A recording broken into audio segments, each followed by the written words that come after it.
Hey, here I am again. This is what? Three decent videos in a row with some consistency here. Look at that, keeping it going. Today, I'm going to talk to you about an observation I've made. It's just more of an indication of the issues that we face today.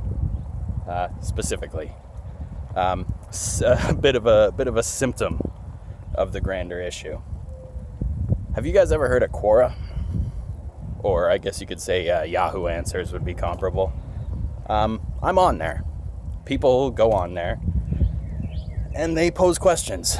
They ask questions and they can request certain people to answer them or just throw them out to the general public. And I answer questions there. I don't really know why. Maybe it's because I want to share what I know.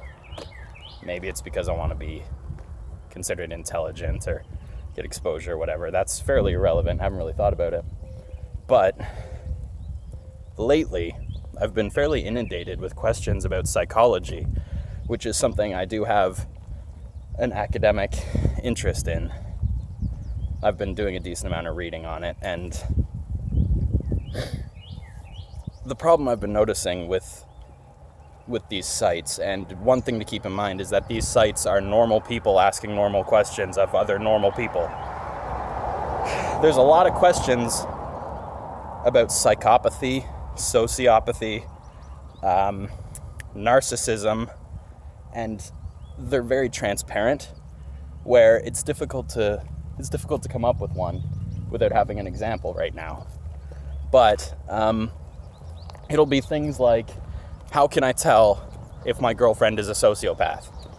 How can I tell if my boyfriend is a narcissist?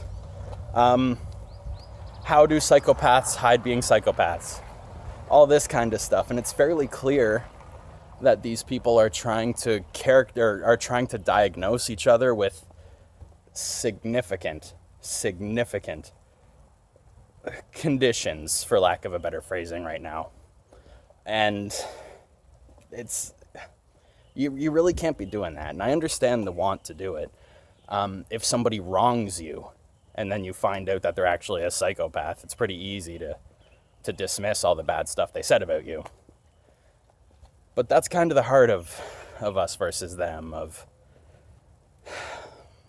grouping up and excluding others based on whatever characteristic you can find. And in this particular case, it's that there's a lot of information coming out about psychopaths and sociopaths and the differences between them. And there's all these listicles on the internet about 10 signs that your girlfriend's a sociopath, or that your boyfriend's a sociopath, or that you're married to a secret narcissist, or that you're secretly a narcissist. And we just no, okay?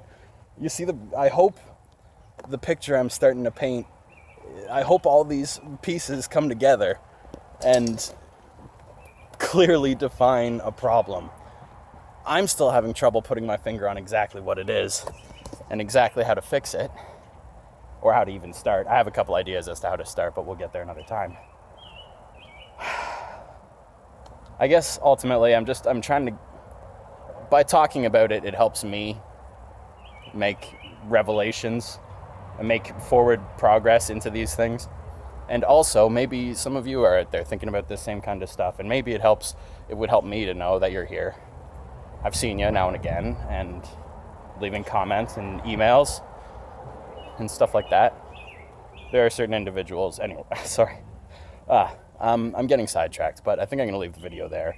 Ultimately, stop trying to tell people they're all psychopaths, and just because you disagree with somebody or because they seem to care about themselves doesn't mean that they're a narcissist or a sociopath or some borderline personality disorder or whatever random topical shenanigans BuzzFeed told you that you've got.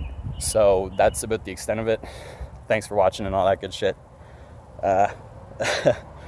Suddenly on the spot, but have a good one, guys.